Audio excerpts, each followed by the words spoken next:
people, it's me, Anja. My pronouns are she and her, and welcome back to my channel for a new recent reads video. If I'm being honest with you, January has started off as a great reading month, but first, let's talk about the first few books that I ended 2021 with. The first book on this list is called Fire with Fire. This book is a YA urban fantasy that follows a pair of sisters who both born and raised to slay dragons. However, one of them, dragon slaying, takes the forefront of her life, and with the other sister, dragon slaying takes a back seat. So, anyway, I rated this book 4 stars unexpectedly, and I really enjoyed it. I had rather low expectations for this book because this author previously wrote Beneath the Citadel, which I rated 3 stars, and Island Cast, which I've DNF'd. So I was not expecting to rate this book 4 stars and really enjoy it. First of all, I really enjoyed the two sisters. They're both well-developed, distinct characters, and I like the dichotomy of them. Second of all, one of the sisters is bisexual, so there's great bisexuality representation, and we love to see it. Third of all, the plot was so intriguing and so fast-paced, and absolutely so thrilling, and it made me so much more invested in the story than I already was. Fourth of all, the world building and the dragons was so well incorporated, and the writing was so well done. Like I mentioned, I rated this book 4 stars because I really enjoyed it, and with that, I would highly recommend it.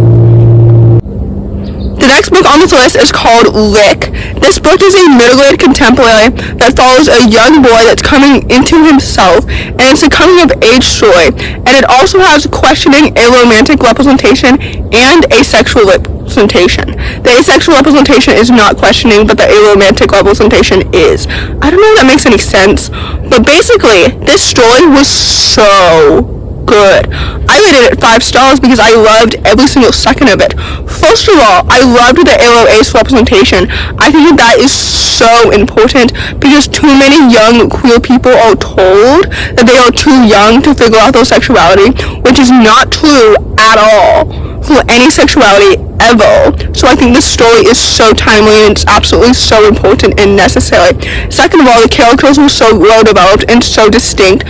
The friendships were so wonderful and so lovely. This story also represents a toxic friendship, which for me is very relatable, unfortunately. So I liked that the friendships towards the end of the story were more healthy and more fluffy because we love to see it. The plot as well was so intriguing and so well done. I now have much higher expectations for this author's next book, which I believe is coming out in March or April, if I'm not mistaken. But anyway, I rated this book 5 stars because there's nothing that I would change about the story, and it made me cry more than once, so we love to see it, and I would highly recommend it. The next book on this list, which is the last book in this list that I read in 2021, is The Box and the Dragonfly. This book is the first book in a middle-grade fantasy contemporary series that follows a young boy that goes on a perilous journey after he finds an item that can show him the future. This book was so good. First of all, I love stories that are about secret societies because they remind me of book series that I already love, like the Starless Sea series of unfortunate events, the Great Library series, and the Mysterious Benedict Society series. You know what I mean? It's just so much fun. I think it's because my favorite trope is found family. But anyway, I rated this book 4 stars because I really enjoyed it. The plot was so intriguing and so fast-paced. I love it when people do time travel well. Like, some people incorporate time travel into their stories, and they make the story so much more complicated than it needs to be. But in this story, it was so much more subtle, and it was so well developed, and it actually made sense. So we love to see it. Anyway, the characters were well developed and distinct. The world building was so wonderful and it was so lovely, and I'm so excited to continue the series. I will be talking about the second book in this video shortly. So anyway, I rated this book 4 stars and I really enjoyed it. So with that, I would highly recommend it. The next book on this list is called The Meaning of Birds. This book is a YA contemporary that follows a lesbian main character, and it's set between then and now. Now explains right after her girlfriend died, and then explains their relationship.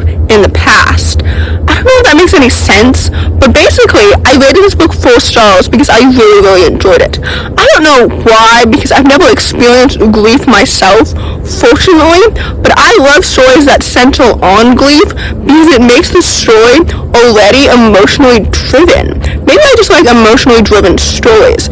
Anyway, in this story, it worked so well, and I was so emotionally invested in the story every single step of the way. The characters were so well developed and so distinct. The sapphic lesbian representation was so wonderful and so lovely, and we love to see it. This book is so underrated, and it's truly an underrated gem. Sometimes when I read underrated books, I see why they're underrated, because they're not that good. But this book is very, very good, and it's very, very underrated, and it deserves so much more hype. So please go give it the hype that it absolutely deserves, because I rated this book 4 stars, and I would highly recommend it. The next book on this list is called The Harp and the Ravenvine. This is the sequel to The Box and the Dragonfly, and it's the second book in this middle-grade fantasy contemporary quartet. I'm so excited to continue this series because this book was a really, really solid sequel, and I ended up rating it 4 stars. The world building is so fascinating and it's so excellent, and it was expanded upon in this book, which I really appreciated, and it also continued to be so fascinating and so excellent. The characters, both new and old, are both so well developed and distinct, and I loved all the friendships that were continued to be developed in the story. I don't know if that makes any sense, but I love stories that have such strong platonic relationships. The plot, again, was so fast-paced and so action-packed and absolutely so intriguing and thrilling, just like how it was in the first book. I would say that I like this book just as much as I enjoyed the first book, and like I mentioned, I'm so excited to continue this series. There are 2 more books in this series, like I mentioned before, so anyway, I'm so excited to read them because I rated this book 4 stars, and I would highly recommend it.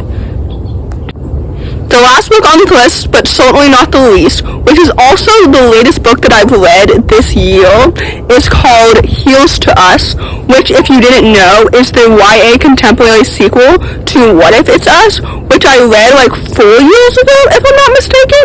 I don't really remember. Basically, when I read it, I didn't love it as much as everybody else did, so when the sequel was announced last year, I wasn't as excited as everybody else was, and initially, I wasn't even planning on reading this book at all, but I picked it up on whim, and I decided to read it, and honestly, I'm so glad that I did, because I rated this book 4 stars, because I really enjoyed it. When I read the first book, I didn't love it as much as everybody else did, because I didn't love the insta-love romance, and the fact that the characters tended to blur together for me, and they weren't really distinct. However, in the sequel, that doesn't really change, if I'm being completely honest with you. But anyway, I was more invested in these characters than I was previously, because I was way more invested in the romance this time around. The romance was so angsty, but also so cute and so lovely and so wonderful, and I loved that it drove the story forward because I was so emotionally invested.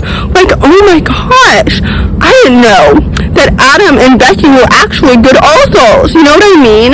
That sounded so mean, but I haven't really loved Becky's books previously, and I've DNF'd all of Adam's books previously individually. So anyway, this book exceeded my very low expectations. I ended up rating it 4 stars, and with that, I would honestly highly recommend it.